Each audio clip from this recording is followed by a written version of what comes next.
los estudios pasados? Están en la iglesia, no miente. Traten de ir repasando, hermano, para que se pueda entender. La idea de los estudios es eso, que podamos aprender juntos todos. Porque no es la idea de que usted venga, se siente, escuche la predicación, se vaya y hasta ahí llegó todo. En la semana tiene que repasar un poquito, de escuchar el YouTube, no es para que me escuche a mí, sino que es para que vea lo que estamos aprendiendo. Porque yo sé que acá en el servicio no les queda todo. Se distraen, se van al baño, entran, salen. Entonces la idea es que ustedes puedan aprender lo que nosotros estamos enseñando acá y que podamos aprender todo parejo, no que uno sepa más que otro. Entonces hoy día llegamos al verso 24 del capítulo 3. Y acá nos vamos a encontrar con el pasaje que trata sobre la importancia de la salvación. Un tema muy controversial, ¿cierto? Salvación. Cuando uno habla con hermanos pentecostales, hermanos carismáticos, por lo general cuando se habla de la salvación, terminan agarrándose después ahí del chongo. ¿Por qué? Porque ellos dicen que la salvación se pierde, que uno la recupera y que vuelve a ser salvo y que la vuelve a perder. Y así, eso es lo que piensan ellos. Nosotros, ¿cierto? Según la escritura nos dice que la salvación es para siempre y es una sola vez y es una obra de parte de Dios, donde nosotros no tenemos parte alguna en esto, hermano. Entonces en esta parte en particular se habla sobre la justicia de Dios, otro tema importantísimo también, la justicia de Dios, ya que es lo que todos merecemos, la justicia de Dios. Y unos pocos, ¿cierto?, recibieron misericordia, pero la justicia es lo que todo el mundo merece de parte del Señor. Y esta justicia de Dios, en este caso nosotros la misericordia, y que es la salvación que nos entrega, la obtenemos por medio de la fe. Y esa fe, ¿dada por quién? Por Dios. Ni siquiera la fe nos pertenece, hermano. ¿Ya? Para que usted pueda entender lo importante de la salvación y el plan que es 100% de parte de nuestro Dios. Y esa fe es en base a nuestro Señor Jesucristo. Y aquí vamos a retroceder un poco de lo que estábamos viendo anteriormente con referencia al tema de la justicia. Y el ser justo quiere decir básicamente estar bien o tener una buena relación con Dios, justificados, ¿cierto? Estando justificados por medio de Cristo.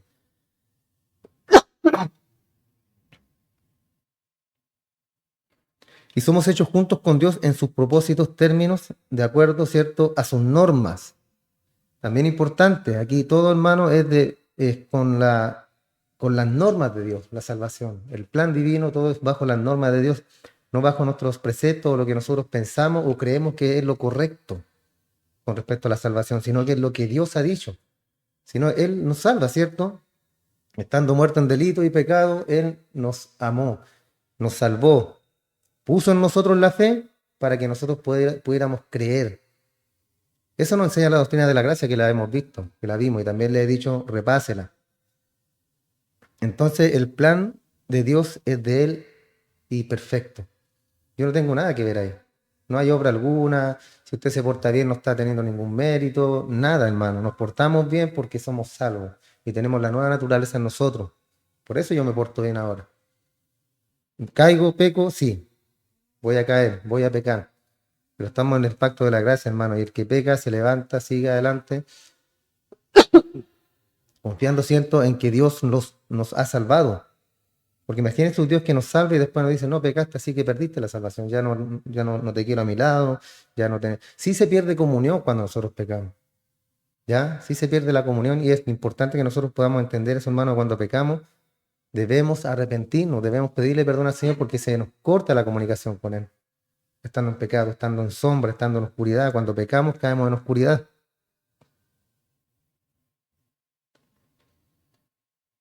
Entonces somos hechos justos con Dios en sus propios términos y de acuerdo a sus normas. Y Dios también provee la justicia que nosotros no podemos proveer por nosotros mismos. Viene de parte de Él. Él no nos puede salvar. Perdón, hermano, no, estoy medio resfriado. Él no nos puede salvar en nuestro estado de imperfección por lo que Él mismo es. ¿Por qué? Porque Dios no tiene no puede estar junto al pecado, ¿cierto? La única vez que sucedió eso fue ¿dónde?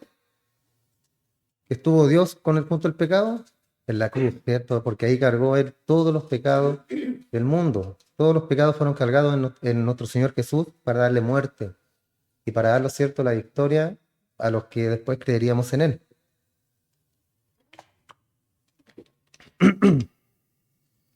Entonces, en ese aspecto, hermano, Dios provee para nosotros lo que llamamos una justicia. Entonces, de vuelta, ¿qué es la justicia? Algunas definiciones de algunos pensadores del pasado han dicho lo siguiente. La justicia de Dios viene a nosotros por medio de la fe en Cristo y se ha definido de varias maneras. Por ejemplo, bajo la ley, abro comillas, cito, bajo la ley Dios requirió justicia del hombre. Bajo la ley, Antiguo Testamento, Antiguo Pacto. Bajo la gracia Él provee justicia para el hombre. Él la provee, la justicia. La justicia de Dios es justicia de su propia que su propia justicia le hace requerir. Y eso fue, de vuelta, ¿cierto? Otra vez, el sacrificio de Cristo. Esa es la justicia de Dios para nosotros.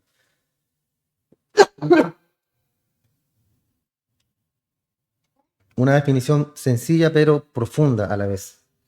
Otro hombre dijo lo siguiente, y cito, es esa justicia de la cual Dios es el autor y está disponible ante Él, que satisface y asegura su aprobación.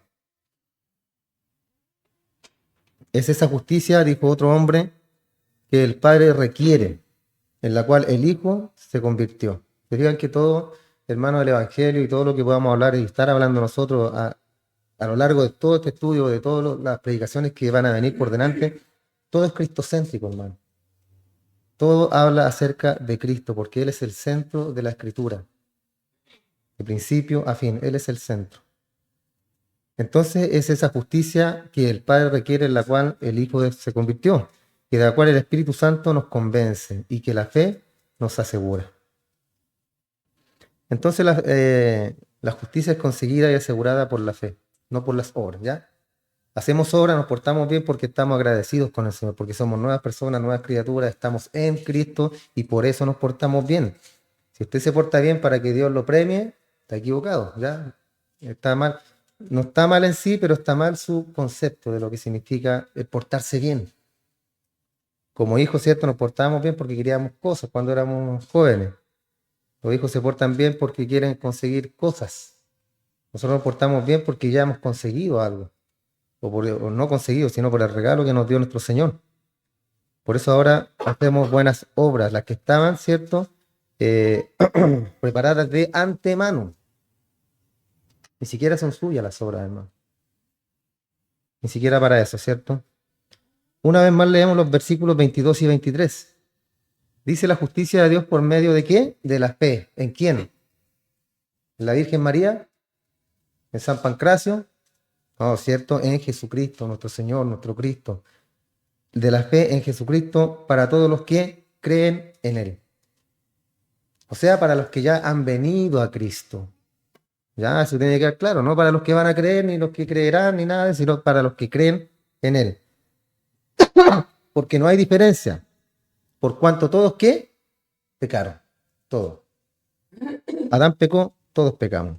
Y están destituidos de la gloria de Dios. O sea, fuera. Ustedes pecaron, están fuera.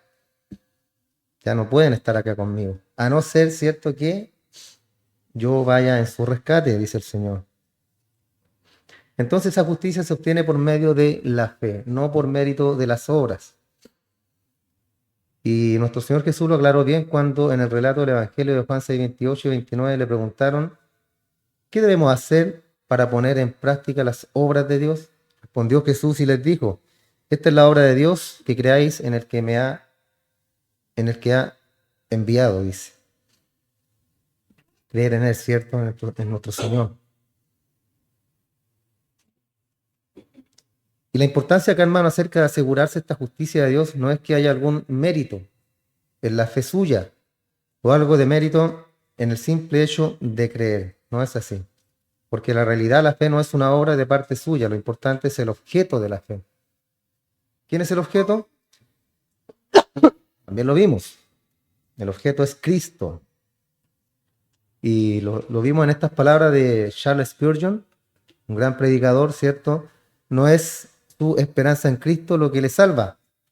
¿Qué es? Cristo. No es que usted tenga una esperanza en Cristo, no, es Cristo, Él. No es su alegría o satisfacción en Cristo lo que le salva, es Cristo. No es su fe en Cristo lo que le salva, aunque sea el instrumento, la fe, sino la sangre y los méritos de Cristo. Él tiene todo el mérito, hermano. Nadie va a llegar al cielo diciendo que se portó bien y por eso yo estoy aquí. Nadie va a llegar al cielo diciendo que hizo buenas obras y por eso él alcanzó gracia ante el Señor y ahora es salvo. No, hermano. Como lo vimos, ¿dónde queda la jactancia? ¿Recuerdan? ¿Habrá algo de que jactarnos en la presencia de nuestro Dios? Inclusive aquí en la tierra, ¿tendremos algo de que jactarnos? Queda excluida, dice Pablo. Queda excluida la jactancia porque no hay de qué jactarse ante el Señor. Vamos a llegar al cielo siendo unos pecadores, hermano. Y todo el mérito será de nuestro Señor Jesús. ¿Ya? Él murió en la cruz, no nosotros.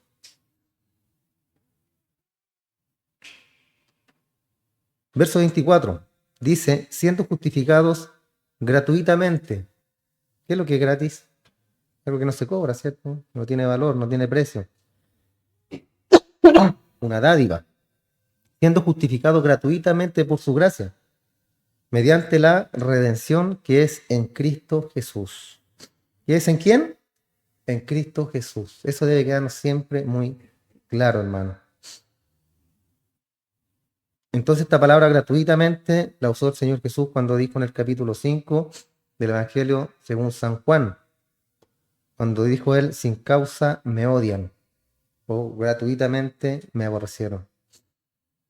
Y quiere decir que no tenía motivo ni base para ello. En este caso, cierto, somos justificados gratuitamente, o sea, sin base, sin motivo, sin razón, sino que al Señor le plació, hermano, el salvarnos. A Él le plació salvarnos por medio de Cristo. Recuerden que todo el Antiguo Testamento era sombra de lo que habría de venir. Los sacrificios, el sacerdote, la ofrenda, todo era de lo que habría de venir.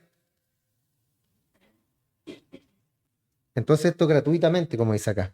No hay una base para ello. Y lo que Pablo está diciendo acá es que dice siendo justificado sin causa. A eso se refiere Pablo. O sea, no hay una explicación para ello.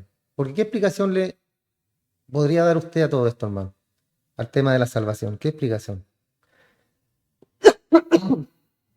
Muchos dicen que estamos locos, que son cosas que se nos ocurren, que el día de mañana nos vamos a morir todos igual y todo esto habrá pasado. ¿Y cuál es el sentido de todo esto? Discutir de que si soy salvo, si no soy salvo, si el muerto después es muerto. Como dijo Blaise Pascal, ¿cierto? Según unos escritos que hay, no sé si habrá sido él, que el cristiano siempre va a estar un paso adelante. Pero el día que muramos, ¿cierto? Si no hay nada, bueno, vivimos una buena vida, fuimos responsables, amamos al prójimo, fuimos buenos esposos, buenos hijos, la palabra nos indicaba hacer siempre lo correcto y lo bueno. Y si el día de mañana morimos y no hay nada, nos vamos a sumergir en la nada eterna. Pero si hay un Dios, pobre del que no creyó, ¿cierto? Porque va a tener que dar muchas explicaciones. Y nosotros iremos a vida eterna. ¿Ven? O en la nada eterna o en la vida eterna. Un paso adelante. ¿Es mejor ser cristiano? ¿Es mejor ser creyente? Por supuesto. Entonces, justificado sin causa, no hay motivo. No, pues no era lindo, no era bueno usted, que oye, él, muy buena persona, muy buen gallo, hay que salvarlo, señor, hay que salvarlo. Esa muchacha también es una buena esposa, buena madre, hay que salvarla. No. El ladrón de la cruz, ¿cierto? Ya, no, yo no sé, por algo estaba ahí en la cruz, ¿cierto? No estaba gratis. No es porque haya sido bueno, una buena persona, sino que era un criminal. Y el Señor le dijo, hoy mismo estarás conmigo en el paraíso. Ese es el vivo ejemplo, hermano. El vivo ejemplo, no hay más. Y supongo que nosotros somos mejor que el que estaba ahí, el ladrón de la cruz, ¿cierto? ¿O no? ¿Somos mejores nosotros? No somos mejores que Él, por hermano, somos todos iguales, recuerden, por cuanto hemos pecado todos y estamos destituidos de la gloria de Dios. Ahora tenemos, ¿cierto? Gracias al Señor, que somos salvos, somos mejores gracias a Él. Entonces Dios no ve en nosotros nada como para hacerle exclamar, qué gente más buena, tengo que hacer algo por ellos. No ve nada en nosotros. Entonces no hay nada en nosotros, hermanos, que pueda merecer la gracia de Dios, aparte únicamente de nuestra gran necesidad. Es lo único. Y somos justificados, dice, sin causa. ¿Por qué? Porque es por su gracia. Por la gracia de Dios. No hay mérito alguno en nosotros, hermanos. Y la gracia es un favor inmerecido de Dios. Es amor en acción. Es ese amor en acción. Que muchas veces nosotros también aplicamos en nuestra vida diaria, imagínense, en el plano espiritual. Si nosotros somos buenos con nuestros hijos, imagínense cuánto Dios con nosotros. ¿Cuánto?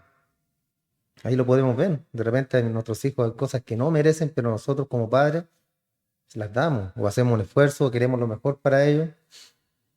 Así igual Jesucristo, o sea, Dios nuestro Padre por medio de Cristo nos bendice también a nosotros, hermano.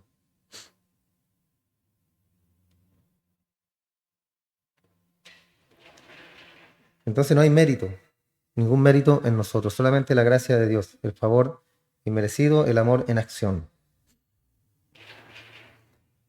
Y es por medio de la redención, la liberación que hay en Cristo Jesús. Toda la gloria es para Él, ¿cierto? Porque Él pagó. Nosotros no estamos pagando nada, ¿ya? Él pagó. Y somos justificados en Él. Recuerden que nosotros estamos en Cristo. Yo estoy aquí, Cristo está frente mío, y Dios me ve, ¿cierto? Por medio de Cristo, porque yo he creído en Él, porque fui justificado en Él. Pero si quitamos a Cristo, soy un simple pecador que va rumbo al infierno, donde merezco ir, ¿cierto? Donde todos merecemos ir. Entonces la redención siempre está ligada a la gracia, hermano. Siempre, a la gracia de Dios. Y esa es la razón por la cual Dios nos puede salvar hoy, porque Cristo nos redimió. Ese es el pago, ¿cierto? De los que un día estuvimos en Cristo, que somos un regalo de parte de Dios para Cristo, y después Cristo le dice, Padre, por favor, guárdamelo, yo tengo que cumplir mi tarea. No se perdió ninguno de los que me diste, ninguno. ¿Y Judas? ¿Dónde está Judas? Ah, pero es que, Señor, usted sabe que Judas era el hijo de perdición. Entonces, en ese plano nosotros debemos ponernos, hermano. Estamos asegurados en Cristo Jesús, estamos seguros en Él. Si usted duda de su salvación, si usted de repente como que seré salvo, no seré salvo, y se pone con su filosofía ahí a filosofar de la vida, no, hermano, usted es salvo. ¿Y cuál es la prueba de que usted es salvo? La perseverancia. ¿Por qué? Porque usted sigue caminando. A pesar de la enfermedad, de la escasez, de lo que sea, hermano, en la vida, usted sigue adelante, sigue caminando. Mira a Cristo por sobre todas las cosas. Lo mira por sobre todas las cosas y dice, todo lo puedo en Cristo que me fortalece.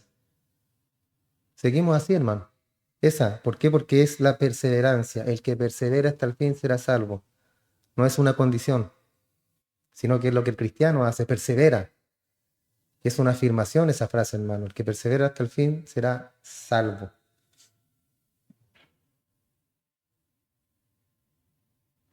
Entonces Él pagó el precio, Él murió en la cruz para hacer provisión de esa gracia para todos. Y la justificación por fe es mucho más que la sustracción de nuestros pecados, o sea, el perdón. Es la adición de la justicia de Cristo. O sea, se nos transfiere esa justicia de Cristo a nosotros, a cada uno de los que hemos creído.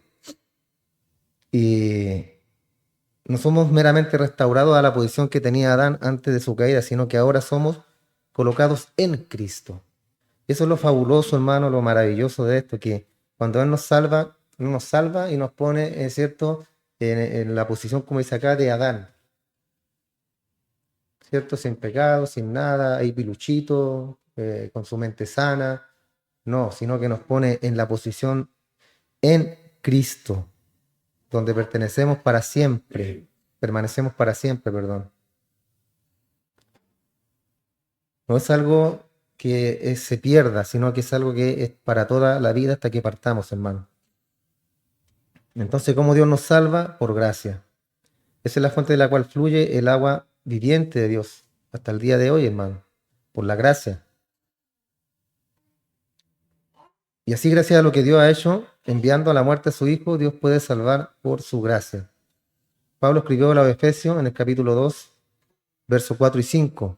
Dice, pero Dios, que es rico en misericordia por su gran amor con que nos amó. O sea, atrás, pasado, nos amó, aún estando nosotros muertos en pecados. Aquí lo relata mejor Pablo.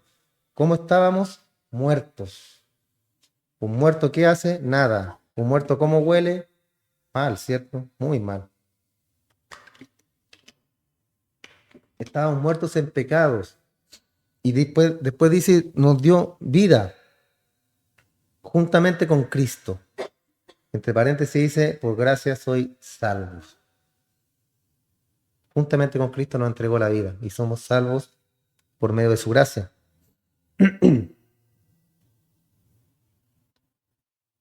De modo que hoy entonces Dios, un Dios santo, nuestro Dios puede tender su mano hacia nosotros y suplir nuestras necesidades.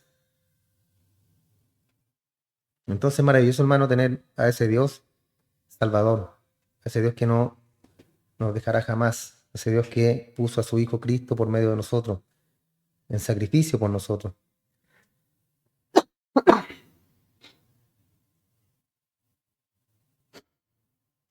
Todo lo relacionado con la salvación de Dios es grato en su ofrecimiento, obvio, ¿cierto? Es infinito, en su alcance es inalterable en su carácter. Y todo está disponible, todo, absolutamente, hermano. Pero solo la persona de Cristo Jesús, Él es el único que pudo pagar el precio, Él es el único que pudo salvarnos, hermano. Él, vuelvo a repetir, el mensaje de la Biblia es cristocéntrico, hermano. Habla siempre de Él. Pedro le dijo a la nación de Israel, el capítulo 4 de los Hechos, verso 12, dijo, y en ningún otro hay salvación, porque no hay otro nombre bajo el cielo dado a los hombres en quien podamos ser salvos.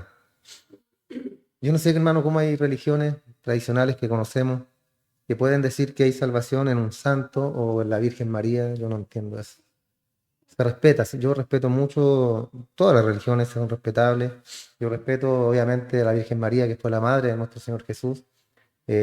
No es Virgen María, o sea, fue la Virgen María para concebir a nuestro Señor Jesús, pero después ya tuvo su vida, después tuvo más hijos, ya no fue virgen, sino que fue María, la madre de Jesús, y se respeta, pero no al modo de adorarla, no al modo de venerarla, no al modo de orar a ella, porque la palabra, el mismo Cristo nos dijo, nadie viene al Padre si no es por mí, nadie. Entonces, cuando hablan acerca de eso, ¿cierto? De otros mediadores, es imposible creerlo, hermano. Nadie puede ir al Padre si no es por nuestro Señor Jesús. Porque no hay otro nombre, dijo acá Pedro, dado a los hombres en que podamos ser salvos. Versos 25 y 26 de Romanos, continuamos. Dice, a que Dios puso como propiciación por medio de la fe en su sangre, para manifestar su justicia, a causa de haber pasado por alto en su paciencia los pecados pasados, con miras a manifestar en este tiempo su justicia, a fin de que Él sea el justo y el que justifica al que es de la fe de Jesús. Entonces observemos, hermano, que la sangre nos habla de vida, ¿ya? Siempre la sangre va a hablar acerca de la vida. Hebreos 9:22 dijo, sin derramamiento de sangre no hay perdón. ¿Por qué había que derramar sangre? Porque la sangre, vuelvo a decirlo, es vida. Cristo derramó toda su sangre, completa, 100%, toda. ¿Y qué habla del derramamiento de la sangre? Habla de la vida. O sea, se dio una vida por mucho. Y en este caso fue entregada la vida de nuestro Señor Jesús. Entonces encontramos acá, en estos versículos, el meollo, la sustancia misma de la teología, como lo llamaba Calvino. Y este reformador pensaba que probablemente no hay en toda la Biblia otro pasaje que destaque más profundamente la justicia de Dios. ¿Por qué? Porque dice a quien Dios puso como propiciación. Dios lo puso. Recuerden que Isaías habla acerca de eso. A quien Dios puso, dice. Y podemos apreciar a Dios como al único arquitecto de la salvación. Ese fue el plan de Dios, hermano. Al igual que el matrimonio, una perfección del Señor, que obviamente todo lo que Dios crea, lo que Dios piensa, es santo, es perfecto. ¿Pero quién lo echa a perder? Nosotros. Muchos dicen que el matrimonio, no te casí, no hagas ni tal, rejúntate nomás, júntate nomás, y si no funciona, te separas. Yo pensaba eso, hasta que me casó aquí la señora. Caí como un corderito. Pero la palabra, hermano, como lo hemos venido viendo en los estudios de varones, yo he insistido mucho en eso, hermano, porque si la palabra te da un rol a ti como esposo y te da un rol a ti como esposa, ¿debiera funcionar? Sí, es cierto. ¿Y por qué no funciona? ¿Por qué hay veces que no funciona? Tarea para la casa. No, la respuesta es simple, hermano, porque no se está haciendo lo que dice la palabra de Dios. Si yo no amo a mi esposa, no la respeto, no la aguanto, no la soporto, no, sí, mi amor, sí, mi amor, sí, mi amor, sí, mi amor, aunque no tenga la razón, yo sí, mi amor. ¿Por qué? Porque es mi deber mantener la paz en el hogar. Y la mujer tiene que respetar a su esposo. Aunque le cueste, porque es un punto, es un tema. Es, hermano, el que la mujer respete a su esposo porque habla de sumisión. Y hoy en día, ¿qué es lo que enseña el feminismo? No, estamos empoderadas, ¿cierto? Empoderadas las mujeres hoy en día. Pero no habla de ese tipo de sumisión, hermano, y eso es lo que la gente no entiende. Porque si yo como esposo veo que mi mujer es sumisa ante mí, ¿la voy a humillar? ¿La voy a degradar? ¿Qué es lo que voy a hacer? Lo contrario. Lo contrario, la voy a amar, la voy a respetar, la voy a exaltar aún más. ¿Por qué? Porque está cumpliendo lo que dice la Escritura. Entonces yo hago mi parte y usted hace su parte. Y aquí, perfecto. Van a haber problemas, ¿cierto? De repente algunos roces, no sé, unos combos por aquí, otros por allá. Comboías, como decía el Paco. No, jamás los golpes, ¿cierto? Pueden haber diferencias, hermano, pero nada que no se pueda solucionar. ¿Antes de qué? Que se ponga el sol. Antes. Aunque a veces pasan hartos soles. Pero hermano, el matrimonio es un aprendizaje continuo, siempre. Siempre. Van a haber cosas que nos cuestan, cosas que nos van a fortalecer, cosas que nos van a debilitar a veces, pero siempre se puede salir adelante. Siempre, siempre. De vuelta, a quien Dios puso como propiciación. Dice aquí podemos apreciar a Dios como el único arquitecto de la salvación. Él es quien puede salvar hoy. Nosotros, cierto, no podemos salvar a nadie. La religión, mucho menos. El apóstol Pablo, escribiendo a los Corintios, dijo en su segunda carta, en el capítulo 5, verso 18, y todo esto proviene de Dios, quien nos reconcilió consigo mismo por Cristo. Este versículo a mí me encanta, hermano, me encanta. Porque ella por tierra cuando dicen que no, yo busqué a Dios, yo fui a la iglesia, no, yo escuché a los evangélicos que estaban gritando ahí y me dio algo en el corazón y yo voy a ir a la iglesia. Acá dice, y todo esto proviene de Dios, quien nos reconcilió consigo mismo. O sea, Dios dijo, ¿saben qué? Ya me voy a reconciliar con usted, imagínense, hermano. Entonces, ¿cómo no ver ese gran privilegio que tenemos nosotros el día de hoy de que el mismo Dios, el creador del universo, decidió reconciliarse con nosotros, hermano? Con nosotros. Y esto por medio de Cristo. Entonces, una de las grandes versículos de la Escritura, hermano, donde echa por tierra toda doctrina y todo lo que habla de que el hombre pueda religarse, ¿cierto?, con Dios, o que el hombre busca a Dios, no, hermano. El hombre busca a Dios después de que, ¿cierto?, verdaderamente uno ha sido transformado. El hombre busca a Dios en la antigüedad porque es algo que es intrínseco en nosotros. Algo que está dentro de nosotros viene de fábrica, que es buscar eso que está más allá. Ese Dios, ¿cierto?, ese creador, porque vemos la inmensidad de la naturaleza, el mar, la creación hermosa de Dios, y sabemos que hay un creador, pero ¿dónde está? Porque el hombre antiguo yo creo que dijo, yo no creé el pájaro, yo no creé estos grandes cerros, las montañas, yo no he creado nada. Entonces hay algo más allá. ¿Y ese más allá quién es? Dios. Pero el diablo se ha encargado de pervertir eso, ¿cierto? Y llevarlo a otras esferas. ¿Hay un creador? Sí. Dios. No, no, pero no es Dios. Sí, pero ¿quién más? No sé. No sé. Pero sí hay alguien más, pero no es Dios. Y caemos, ¿cierto?, en lo absurdo. Yo prefiero creer que fue Dios. Tengo un libro donde habla de todas estas grandes cosas, hermano, que han sucedido. Y no tengo por qué no creer. Ya que explica bastante bien la creación, explica bastante bien la historia del ser humano y nos hace una radiografía espiritual fabulosa como la que leímos también en Romanos. No hay por qué creer entonces. Continuando, la frase a quien Dios puso como propiciación remonta hace más de 2000 años atrás, ¿cierto? En la historia, cuando Cristo fue expuesto como el Salvador. Recordaremos el velo, la cortina del templo que ocultaba el arca y la tapa o el propiciatorio que estaba atrás del velo, donde se ofrecían los sacrificios. Y se celebraba el rito de la expiación de los pecados de Israel. Era un lugar donde Dios otorgaba el perdón. Y solo el sumo sacerdote podía entrar allí, más allá de esa cortina. Era el único que podía entrar, hermano. El único. Antes del Nuevo Testamento. Que entraba con sus campanitas, ¿cierto? Meciéndose para que sonara, ¿cierto? Para que estaba vivo. Y con una cuerdita, en caso de que estaba en pecado el sacerdote, dejaban de sonar las campanitas y con el cordelito lo sacaban. Se ríe, ¿eh? Era así, hermano. ¿Por qué? Porque tenía que estar el hombre puro. Ofrecía sacrificio por el pueblo de Israel y también ofrecía sacrificio por sus pecados. Pero tenía que ser un hombre puro. Por eso Cristo después rasgó ese velo y nos permite ahora la entrada a todos nosotros. O sea, línea directa al Padre.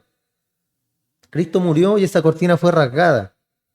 Y Dios ha puesto ante nosotros a Cristo como propiciación. En Lucas 18:13, el relato del publicano que fue al templo a orar. ¿Recuerdan ese? En realidad necesitaba el propiciatorio, pero no lo podía lograr porque por ser un publicano o recaudador de impuestos, había sido excluido del templo y ya no podía entrar allí. Estaba excluido por ser un publicano, un cobrador de impuestos. Recuerden que a ellos los aborrecían. ¿Por qué? Porque le cobraban impuestos a su propia gente y muchos de ellos abusaban, cobraban mucho más de los impuestos. Y lo terrible era que eran sus propios hermanos. Entonces no podía ir al templo a implorar misericordia ni el perdón de Dios. Y lo que él oró fue y le dijo: Dios, sé propicio a mí, pecador. Un corazón puro, ¿cierto? Un corazón que entendía, entendía los planes de Dios, que necesitaba ese perdón de los pecados, pero el hombre común no lo dejaba entrar. No lo dejaba. Entonces Pablo lo que está diciendo acá es que el propiciatorio expuesto, hay un propiciatorio expuesto para todos. Y Dios ha dado a conocer a Cristo como una propiciación por la fe en su sangre. Cristo fue el sumo sacerdote y Cristo fue la ofrenda en la cruz. ¿Ya? Ese fue el último gran sacrificio que se ofreció por los pecados.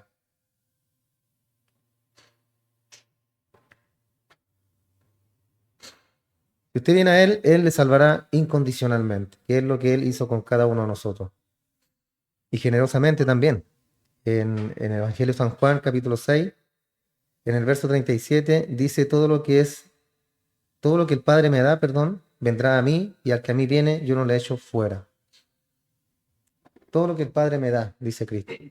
O sea, todos los que estamos acá, hemos sido entregados por el Padre a Cristo. Cristo dice: yo no le echo fuera. ¿Por qué? Porque es un regalo de Dios. Y este es un pasaje también mal interpretado, que lo usan para predicar y decir: no, si todo el que viene acá, el Señor no lo echa fuera. Y no está hablando de eso. Dice: todo lo que el Padre me da. Hablamos mucho acerca de la doctrina de la salvación, hermano, y sabemos que nosotros somos un regalo del Padre hacia el Hijo. Entonces a eso se refiere esto. Vendrá a mí y el que a mí viene no le echo fuera. El publicano se había quedado fuera. ¿Por qué? Por la religión. Nosotros estábamos fuera también, hermanos, de la gracia de Dios. Pero vino nuestro Señor, nuestro Dios, nos salvó y nos entregó como regalo a nuestro Señor Jesús. Después dice, para manifestar su justicia a causa de haber pasado por alto en su paciencia los pecados pasados. Esto no nos habla de los pecados, de mis pecados o sus pecados del pasado, sino que se refiere a los pecados que vivieron antes de la cruz. De eso está hablando acá. Cuando dice a causa de haber pasado por alto en su paciencia los pecados pasados, los que vivieron antes de la cruz. Y aquí entramos, ¿cierto? Y vemos que en el Antiguo Testamento la gente llevaba un corderito que la ley exigía para hacer propiciación por los pecados. El cordero del sacrificio estaba señalando en efecto hacia la venida de Cristo. Eso lo sabemos. En el capítulo 11 de la carta a los Hebreos, verso 4 dice, por la fe Abel ofreció a Dios más excelente sacrificio que Caín. Recuerdan que cada uno llevó su sacrificio, uno llevó una ofrenda viva y el otro llevó ofrenda muerta, que eran verduras, frutas, cosas de la huerta. En otras palabras, lo hizo por una revelación. Fue revelación esa de parte del Señor. En el capítulo 10 de esta epístola a los Romanos, verso 17, dice, la fe es por el oír y el oír por la palabra de Dios. Y la única manera de que Abel pudo haber ofrecido ese sacrificio por fe fue que Dios le dijo que lo trajera. Es la única explicación, ¿cierto? No es que a él se le haya ocurrido. Creo que Dios tuvo que haber revelado eso en aquella persona.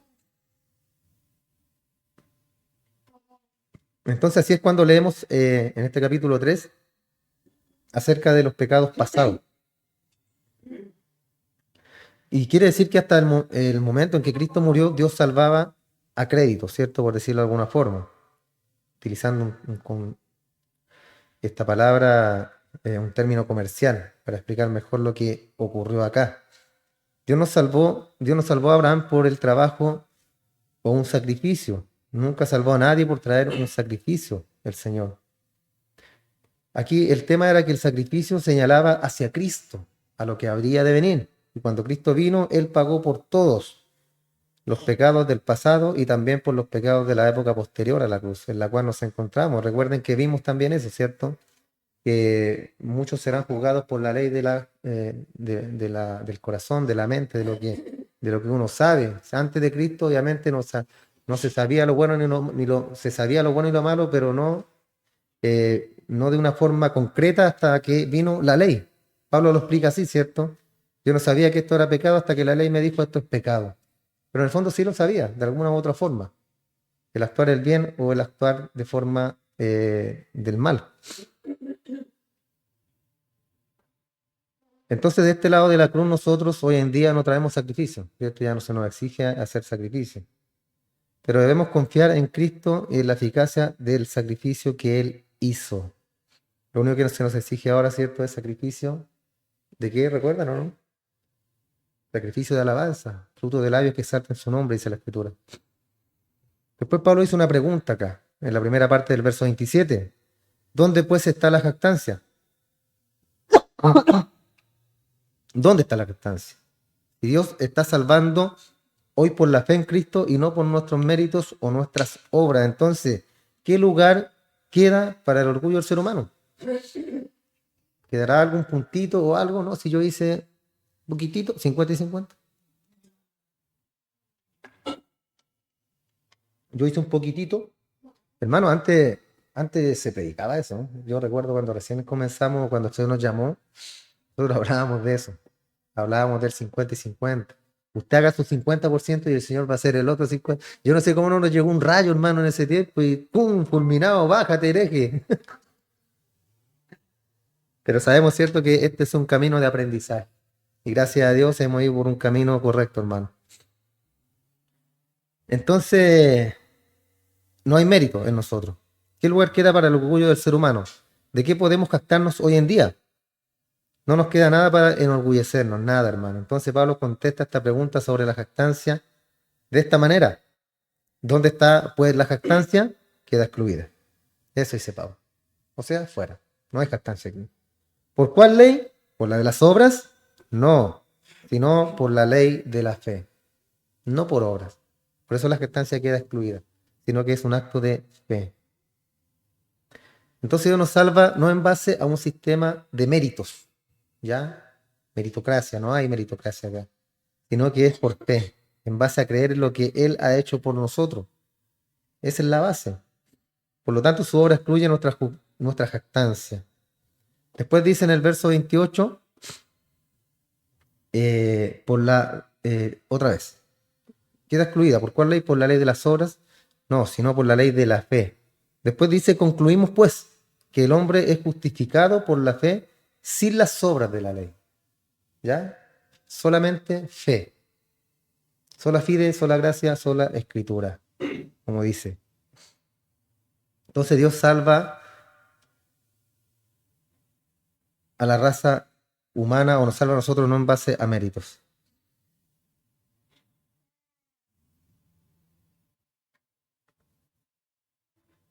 Entonces su obra excluye nuestra jactancia. Concluimos pues que el hombre es justificado por la fe sin las obras de la ley. Esta no fue una conclusión a la cual había llegado Pablo, ni siquiera un resumen de lo que había dicho, sino que estaba más bien dando una explicación del por qué excluía a la jactancia. ¿Y por qué quedaba excluida? Porque el ser humano es justificado por fe y entonces Pablo presentó su argumento final. Dice, ¿es Dios solamente Dios de los judíos? ¿Es Dios solamente Dios de los judíos? ¿No es también Dios de los que no son judíos, de los gentiles? Ciertamente, también de todas las naciones. O sea, Dios es Dios de todo el mundo, de todo el universo, hermano, no de algunos pocos. En otras palabras, ¿pertenecía Dios solamente a los judíos o pertenece también a la gente de todas las naciones? Y Pablo dijo que sí, que también los que no son judíos.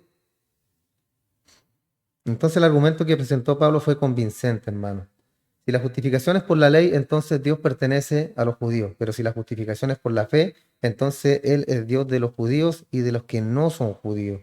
¿Y por medio de qué es la justificación? Por la fe. Por la fe. Creer en lo que no hemos visto. Nadie ha visto a Cristo, ¿cierto? En persona, nadie lo ha visto. ¿Lo ha sentido? Sí, a lo mejor alguna vez lo ha sentido. Pero lo que revela, ¿cierto?, a Cristo en nosotros son nuestras propias vidas. Lo que éramos, lo que somos, nuestra vida, todo lo que somos hoy, hermano. Entonces veamos la lógica de esta afirmación. Si los judíos persistían en su posición, entonces debían haber dos dioses, ¿cierto? Uno para los judíos y otro para los no judíos. Pero no podía ser. Pero el judío no permitiría esto. El judío es monoteísta, o sea, cree en un solo Dios. Y probablemente la declaración más importante jamás dada a la nación de Israel. La encontramos en el libro de Deuteronomio, capítulo 6, verso 4, donde dice, oye Israel, el Señor nuestro Dios, el Señor uno es. Entonces ellos no podían decir, sí, allí, Dios es Dios de los judíos solamente, y hay los gentiles que se busquen su Dios, y es el nuestro. Nosotros somos el pueblo escogido por medio de nuestro padre Abraham, entonces los demás no. Y esto Pablo lo echa por tierra. Entonces fue el vibrante mensaje que Dios proclamó al mundo pagano antes de que Cristo viniera. Oye Israel, el Señor nuestro Dios, el Señor uno es. Dios temible, Dios admirable, un Dios de guerra, ¿cierto? Que lo acompañaba a su pueblo en las guerras, en las batallas. Pero cuando había pecado, ahí no lo acompañaba. Recuerden que muchos perecieron porque muchas veces el pueblo estaba en pecado. Iban a la batalla, iban a la guerra y perdían. Y no entendían por qué perdían. Perdían porque había pecado en el campamento, había pecado en el pueblo. Y eso nos habla mucho a nosotros el día de hoy, hermano. Estoy saliendo del resfriado por si acaso, ¿no? No se les va a pegar.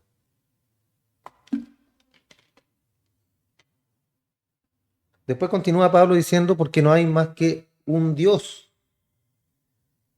El Dios que declara justo a los que tienen fe, tanto si están como si no están circuncidados.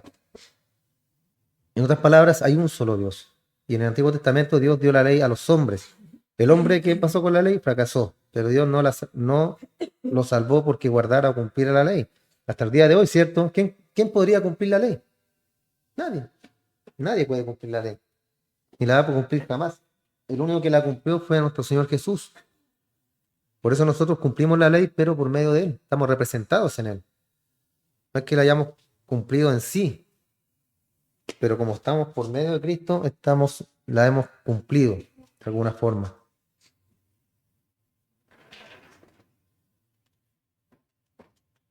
Entonces la salvación se obtuvo siempre por medio del sacrificio que el humano trajo con fe.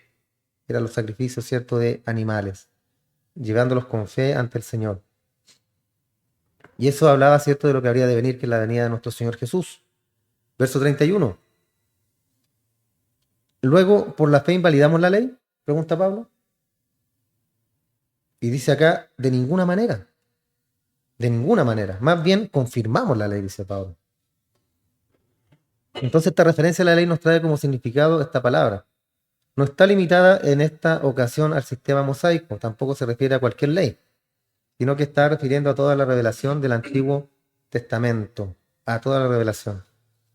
La fe excluye las obras de la ley. ¿Anuló entonces toda la revelación del Antiguo Testamento? ¿Se anuló por la fe? Porque la fe excluye las obras de la ley. Por supuesto que no, dice acá, no. De ninguna manera. Pablo demostrará este argumento en los próximos capítulos que vamos a estar viendo. En el capítulo 4. Por medio de la ilustración de dos personajes del Antiguo Testamento que fueron Abraham y David, ¿cierto? Personajes claves de la Escritura. Abraham como el que llamó Dios de Ur de los Caldeos para ser padre de mucha gente, de muchas naciones. Y David que fue, ¿cierto?, un pecador, un asesino intelectual, fornicador. Ese era David. Y son dos personajes sobresalientes, hermano. Pero así como Cristo también, los sacrificios eran sombra de lo que habría de venir, David también era una sombra, pequeña sombra de lo que habría de venir para nosotros como cristianos. Porque siendo pecadores, ¿qué merecemos? La muerte. Pero Dios nos da vida y vida en abundancia por medio de Cristo. Entonces son dos personajes sobresalientes. Y fueron salvos no por la ley, sino por la fe. Increíble, ¿cierto?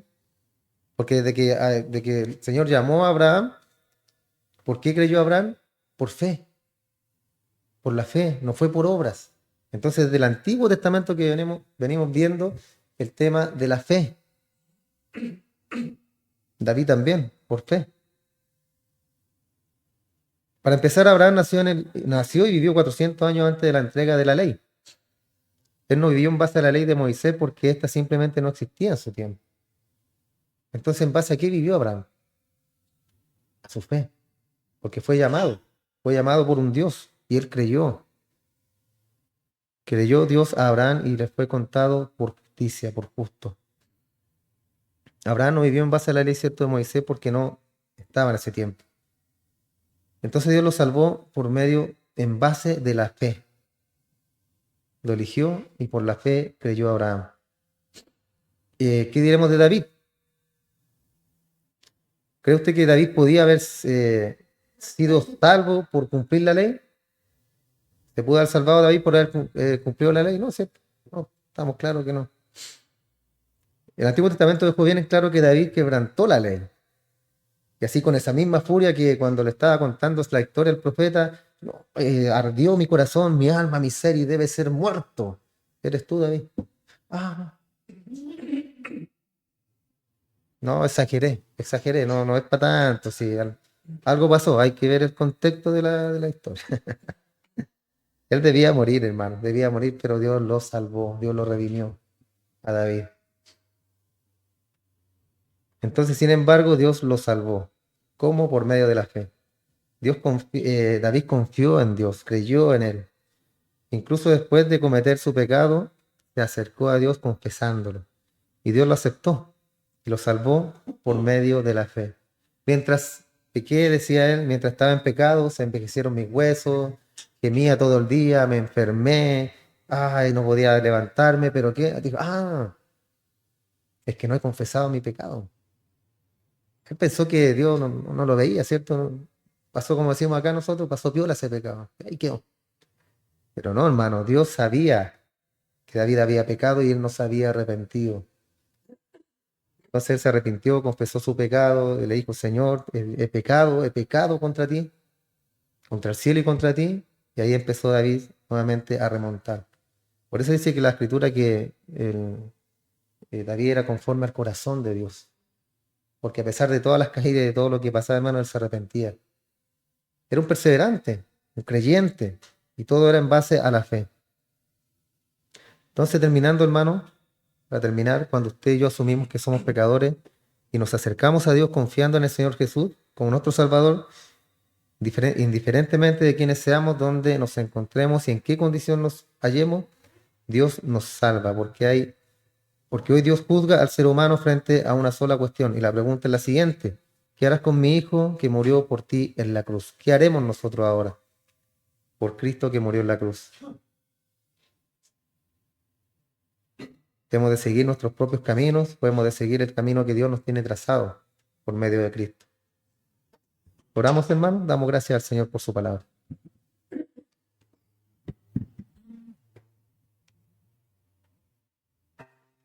Señor, te damos muchas gracias, Padre. Gracias porque estás acá, mi Señor. Gracias porque nos has despertado un día más. Gracias porque nos tienes con vida, con salud. Un poco enfermo, Señor, pero no es nada comparado con otras personas que están peor que nosotros, Señor. Siempre resfriados, siempre cosas que nos pasan, Señor, pero con tu ayuda, Padre, podemos salir adelante. Gracias por la vida, la salud, el alimento, el trabajo. Cada día entrega en nuestras manos, sí, Señor. Agradecemos su bondad, su misericordia, agradecemos la presencia de cada uno de mis hermanos en este lugar. Agradecemos, Señor, que los has podido traer el día de hoy para buscar tu presencia, para buscarte a ti, mi Señor, para poder buscar la reunión con los hermanos, para saber los unos de los otros. Por cada uno de los que están fuera, Señor, nuestra hermana Verónica, ayúdala, Padre, cada día en su enfermedad. Bendígala, Señor, ayúdela, acompáñela, guárdela.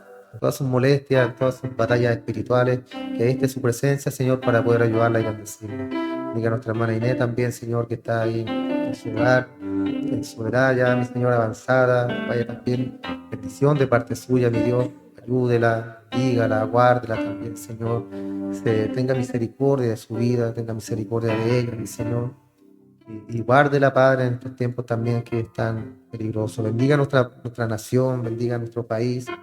Bendiga, Padre, a las autoridades que el día de hoy están manejando, gobernando nuestro país de Chile, mi Señor. Y ayúdenos cada día también a nosotros para estar pidiendo por cada uno de ellos, Señor, y porque el día de mañana las cosas mejoren en algo, Padre. Sabemos que estamos en los tiempos finales, sabemos que todas estas cosas tienen que pasar, tienen que suceder, mi Señor, pero siempre tiene que haber un clamor, un ruego y una oración, una petición de parte de tus hijos, Señor, hacia nuestras autoridades, porque la palabra lo dice que es así y que debemos pedir por cada uno de ellos.